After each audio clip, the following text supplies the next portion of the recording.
தமிழ்நாடு மீனவர்களின் பிரச்சினைக்கு செவி சாய்க்காத ஒன்றிய பாஜக அரசை கண்டித்து இன்னும் சற்று நேரத்தில் தமிழக வாழ்வுரிமை கட்சியினர் போராட்டம் மேற்கொள்ளவிருக்கின்றனர். இது பற்றிய தகவல்களை தருவதற்காக செய்தியாளர் ஷேக் அப்துல்லா இணைகிறார். ஷேக் அப்துல்லா, விவரங்கள். புதுக்கோட்டை மாவட்டத்தை பொறுத்தவரை 32 மீனவ கிராமங்கள் உள்ளது. இங்கு சுமார் 500க்கும் மேற்பட்ட விசைப்படகுகளும் அதே போல 1500க்கும் மேற்பட்ட நாட்டு படகுகளும் உள்ளது.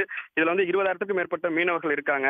மீனவர்களை பொறுத்தவரை தினசரி கடலுக்கு மீன் பிடித்துட்டு வர்றது ஒரு கேள்விக்குறியாகவே இருந்து வருகிறது. குறிப்பா மீனவர்கள் தொடர்ச்சியாக இலங்கை கடற்படையினால் தாக்கப்படுவது, சிறைபிடிக்கப்படுவது, படகுகளை சேதப்படுத்துவது என்பது தொடர்கதையாகி வருகிறது. இதற்கு ஒன்றிய அரசு எந்தவித நடவடிக்கையும் எடுக்கவில்லை.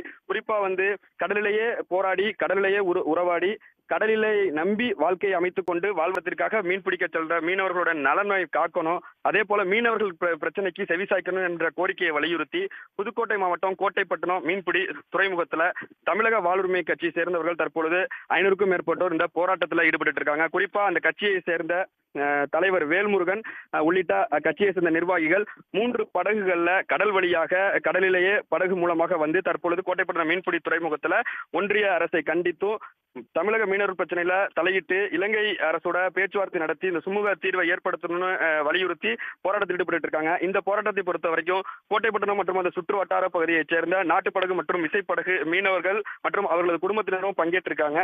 குறிப்பா பார்க்க போனா மீன் பிடிக்க சென்று சிறைப்பட்டு காணாமல் போகும் மீனவர்களை மீட்க வெளியுறவுத்துறை சார்பில் தனி பிரிவு அமைக்க வேண்டும்.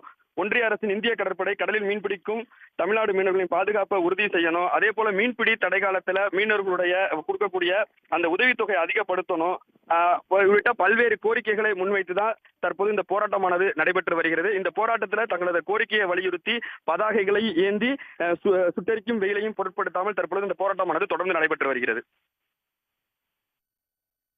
தங்களுடைய விவரங்களுக்கு நன்றி ஷேக் அப்துல்லா. உடனுக்குடன் செய்திகளை தெரிந்து கொள்ள சன் நியூஸ் பெல் ஐகானை கிளிக் பண்ணுங்க.